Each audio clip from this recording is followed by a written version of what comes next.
ST कर्मचाऱ्यांचा सलग दुसऱ्या दिवशीही संप, कामावर रुजू न झाल्यास कारवाई करण्याचे न्यायालयाचे आदेश, आतापर्यंत निम्म्या फेऱ्या रद्द। एसटीचा संप मोडून काढण्यासाठी सरकारचं पहिलं पाऊल, कंत्राटी एसटी चालक नेमणार, महाराष्ट्र राज्य मार्ग परिवहन महामंडळाकडून भरती प्रक्रियेला सुरुवात।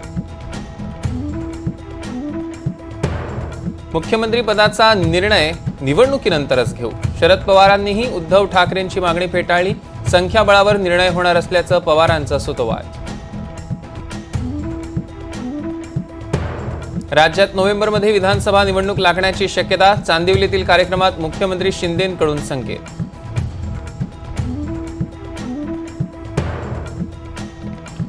कोल्हापूरमध्ये भाजपला धक्का, समरजित सिंग घाटगेंचा शरद पवार गटात प्रवेश, पवारांचा मुश्रीफांवर हल्लाबोल।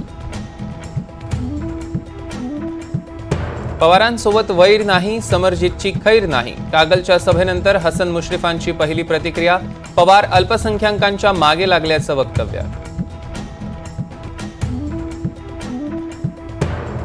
स्टेनलेस स्टील वापरलं असतं तर पुतळा कोसळला नसता, राजकोटमध्ये पुतळा कोसळल्याप्रकरणी नितीन गडकरींचं परखड मत, जाणकारांचा सल्ला घेऊनच गडकरी बोलले असतील, शरद पवारांचं वक्तव्य। आदित्य ठाकरेंकडून मराठवाड्याच्या नुकसानग्रस्त भागाची पाहणी, तातडीनं शेतकऱ्यांना मदत आणि नुकसानीचे पंचनामे व्हावेत, आदित्य ठाकरेंची मागणी। शेतकरी सुद्धा लाडका आहे हे सरकारनं दाखवावं, अतिवृष्टीमुळे झालेल्या नुकसानीवर राज ठाकरेंचं ट्विट।